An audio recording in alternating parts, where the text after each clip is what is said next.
前几天呢，我发了个动态，就是问大家，为了减肥，你们都做出过哪些伤害自己的事情？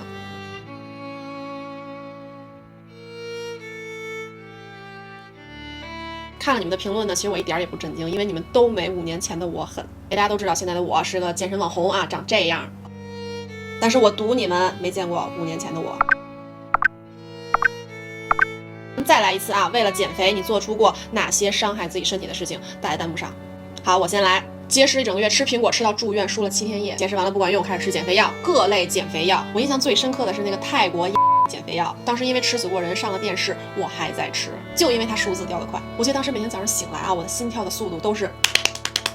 然后抠吐啊就更不用说了，抠吐对于当时的我来说就跟刷牙一样平常。要每天带束腰，把自己勒得喘不过气来，就是为了减少食欲。就说当时节食啊，我后来听过这样一个比喻，大家知道把火开着烧空锅对锅的伤害有多大吧？节食的时候，您的胃就是那个锅，您的胃酸就是底下的火，但是火能跟胃酸比吗？胃酸是连刀片都能腐蚀的呀。然后再说各类减肥药，我也是后来开始学健身、学营养了之后才明白，吃减肥药会让心率那么快，是因为所有的减肥药的本质都是让您脱水，然后您一脱水了，整个身体的血容量就会减少，您的心脏不得不代偿性的加速跳动，泵出更多的血液来维持这个血容量。所以到后来我知道了这些之后，我就一个感受，上天有好生之德，我就这么作死，他都没把我给带走。就我这一切为了达到2位数的体重而做出的愚昧而疯狂的折磨自己的举动，都是源于当时很流行的一句话，叫做美女体重不过100。当然现在随着大家人水平的提高，都知道了这是一句非常狭隘且愚昧的说法，就是得极其无知的人才会奉为真理的一句话。但是我发现我好像草率了。我发现很多人就算知道轻体重并不代表好身材，但是对轻体重的盲目追求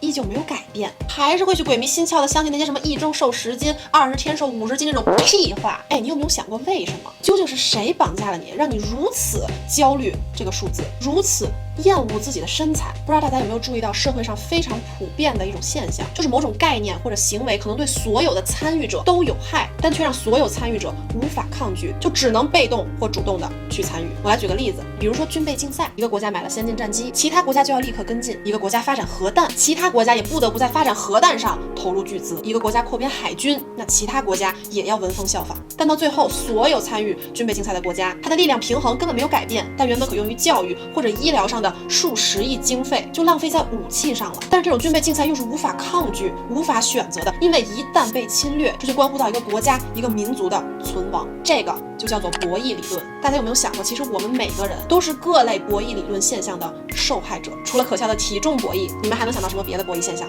可以扣在弹幕上。我能想到化妆、医美整形、课外补习班、给领导、上级甚至老师送礼。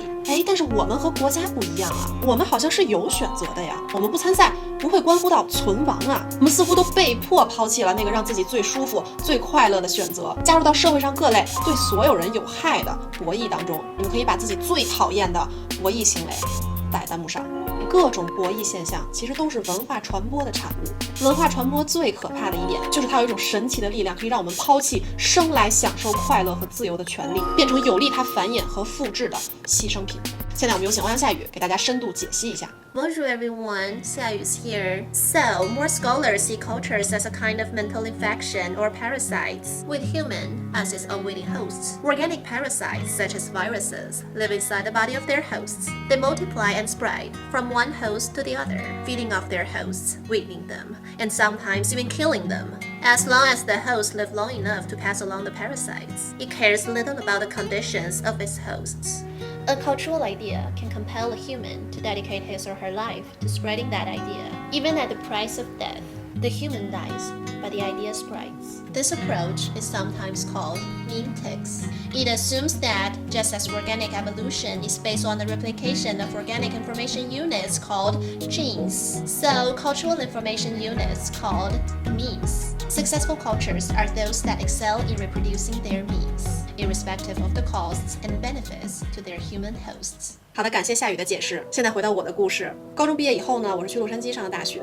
加州呢，或者说是整个西方，他们没有咱们东亚这种追求轻体重，或者说是追求白又瘦的这种文化。他们呢，主要是以性感、健美、肌肉线条、腹肌、蜜桃臀、粗腿这种为美，所以说健身文化非常流行。那会儿是2015年嘛，咱们国内还没有怎么流行健身呢，所以说当时大家一下课或者说周末都去健身房，我以为大家都要去减肥。然后我后来发现，没有一个人去健身房是为了减肥的，无一例外都是去做力量训练，练腹肌、练蜜桃臀、练线条，想让自己看起来更健美、更有力量。Stay healthy and fit, that's all。可那时候我还是深陷在白又瘦的文化中，因为太根深蒂固了，就是一定要瘦，你腿要细才好看。然后那些外国同学们都完全不能理解，在他们的眼里，我已经很瘦了，已经瘦成干了，还会去节食，还会去焦虑自己胖。就是这个只有轻体重才是美女，才有好身材的这个文化概念，已经深深的刻在脑神经回路里了。然后有一天上课，我记得特别清楚，是一个西班牙的同学问我 ，No offense, but why you guys are so obsessed with sixth graders body type？ 我说没有，谁追求小学生的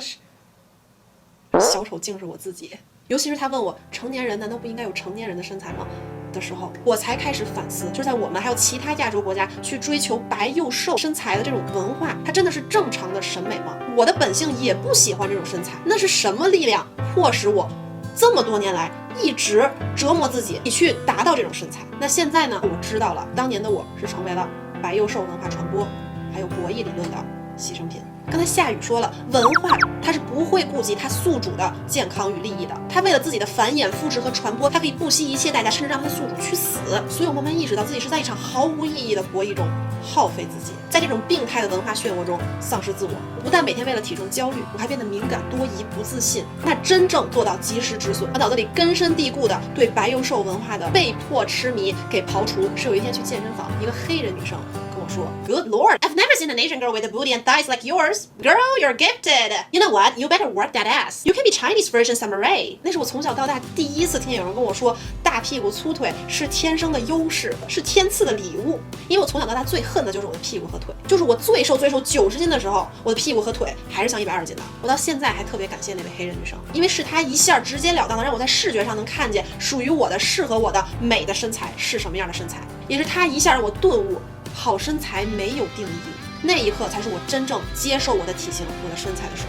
也是从那个时候起，我学会了掌控自己的身材，而不是被自己的身材绑架。从那天起到现在，我基本都没有怎么上过秤，因为我每天都有运动，都有健身，我吃的健康，我自己能掌控我的身材。然后我也去花时间学习健身、营养相关的知识，还有人体解剖学，知道了一个好的体态结构和低碳水、高蛋白的饮食习惯，才是长久的维持一个好身材的关键。所有短期的节食掉秤，一定会复胖，一定会反弹，而且一定很痛苦，因为你不可能节食节一辈子，而且你要付出的打乱身体新陈代谢的代价是巨大的，对你身体机能、你身体各个器官的损害是不可逆的。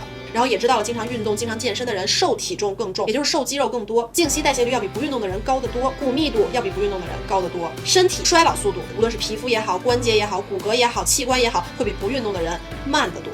还有运动健身可以有效的预防2型糖尿病、冠状动脉疾病、骨质疏松、各类癌症。就是这一类的认知越丰富，你会发现你更容易去保持运动健身的习惯。运动健身不再是因为讨厌自己的身材，而是因为你爱自己的身体，你才去运动健身。所以后来我意识到了，也是我今天想告诉你们的，真正绑架你的只有你自己。你认为你被困在了某种无法脱身的博弈行为或者博弈现象当中，你认为你别无选择，但其实你有选择。所以无论是想实现身材自由还是精神自由，从给你自己解绑开始。那具体该怎么做呢？让我们再次有请欧阳夏雨。So, what if the way you've molded yourself or allowed others to shape you was based on false information? Listen, people all come along want to teach you things. It doesn't make them any smarter, but it makes them feel bigger. If we allowed others to shape us, or were forced to pursue goals that are not of our own choosing, we often take on the beliefs of others. That can literally cause our own self-rejection and self-loathing. You might overeat, overdrink, or overshop just to numb your pain. So, what you need to do is always be who you are. Shift your focus inward. Question your thoughts and beliefs. Think about what is truly you, and not just programming. Take it to learn what your true personality traits are. Look at your positive traits and talents. What would make you feel engaged and actually make you feel like life is worth living? Only to know what you do in life matters. Feel life has meaning and purpose. You'll express yourself freely and start truly feel happy and hopeful. These positive emotions and optimism go a long way towards setting you up for success, better health, and longevity. Please remember, authentic happiness and total wellness are your natural birthrights. Last, Live who you really are. Express yourself fully. You have your unique purpose to fulfill in this lifetime. Learn that you're more than your body. You're more than monkey mind. You are more than a present illness or a number on a scale.